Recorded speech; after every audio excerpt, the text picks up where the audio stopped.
नमस्कार, मैं आचार्य सूरज कुमार। संस्कृत सूरज के इस चैनल पर आपका एक बार फिर से स्वागत है।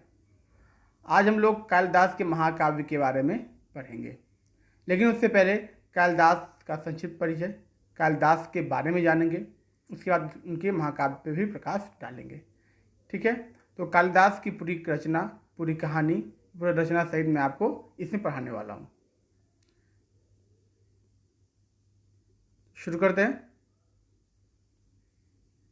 तो जानिए आप कालिदास के बारे में। पहले उनकी स्थिति काल जो है वो ईसा पूर्व प्रथम शताब्दी मानी जाती है।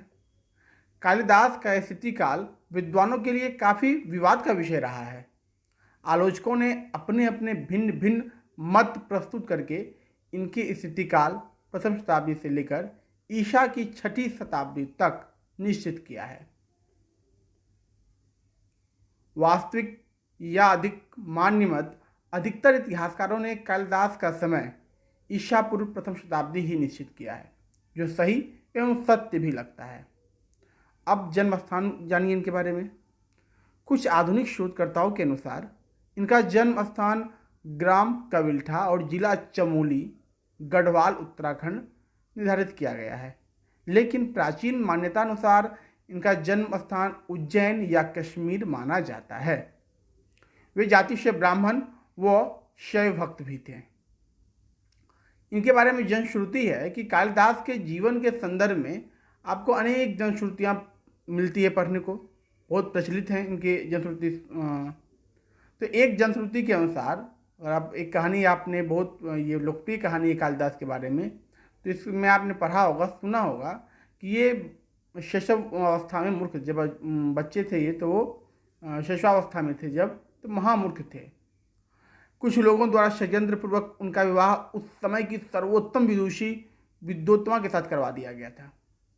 विवाह पश्चात पत्नी विद्योत्तमा की फटकार से एवं काली मैया की पूजा से इनको ज्ञान प्राप्त हुआ। ऐसा माना जाता है कि ज्ञान प्राप्ति के पश्चात ये अपने महल में आते हैं तो बंद दरवाजे को देखकर बाहर से पुकारते हैं। क्या पुकारते हैं? अनावृत्तम कपाटम द्वारम देहि, अर्थात दरवाजा खोलो। तब अंदर बैठी हुई विद्योत्तमा इनकी आवाज़ पहचान कर कहती है, अस्ति कश्चित वाग विशेष, अर्थात वाणी में अब कुछ विशेषता आ गई है। इसके पश्चात कालिदास ने विद्योत्तमा द्वारा बोले गए इन 3 शब्दों के आधार पर एक एक करके 3 काव्यों की रचना की है। विद्योत्तमा जब बोली उनको ये बात, क्या अस्ति कश्चित वाग विशेषा, मतलब कि वाणी में अब कुछ विशेषता आ गई है। इसी तीनों शब्द को लेकर इन्होंने काव्य की रचना कर दी।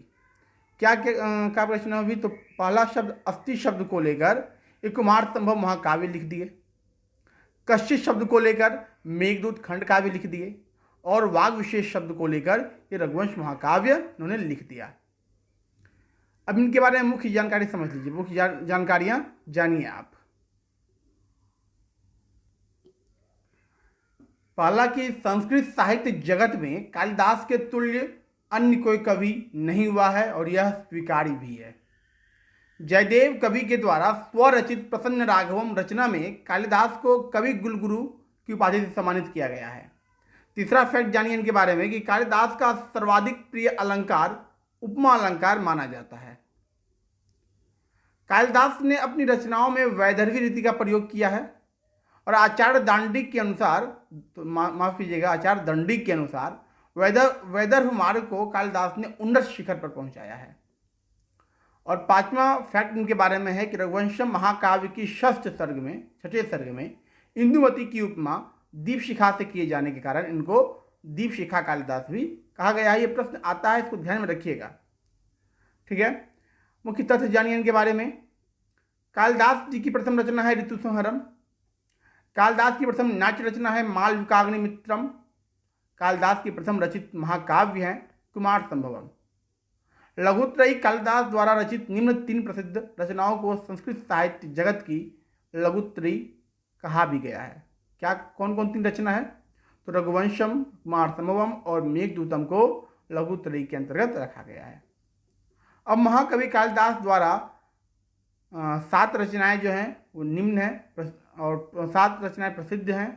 कौन कौन सा 7 रचना जान लीजिए।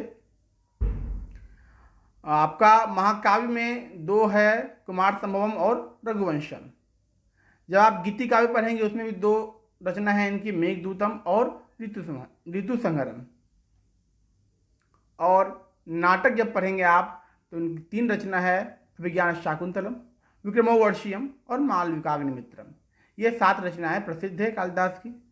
ठीक है, 2 महाकाव्य, 2 गीति काव्य और 3 नाटक है। आप लोग प्रतिदिन लाइव जुड़िए मेरे साथ 9:30 में, रात 9:30 और सुबह 4:30 बजे। ठीक है, अगर ये पाठ अच्छा लगा तो कमेंट में बताइए पाठ कैसा लगा आपको। इस पाठ का PDF नोट्स चाहिए तो दिए हुए नंबर पे आप मैसेज कर सकते हैं अपना नाम और जिला लिखकर, तो आपको इसका PDF नोट्स भी अवेलेबल हो जाएगा। मिलते हैं अगले वीडियो में, तब तक के लिए नमस्कार, धन्यवाद।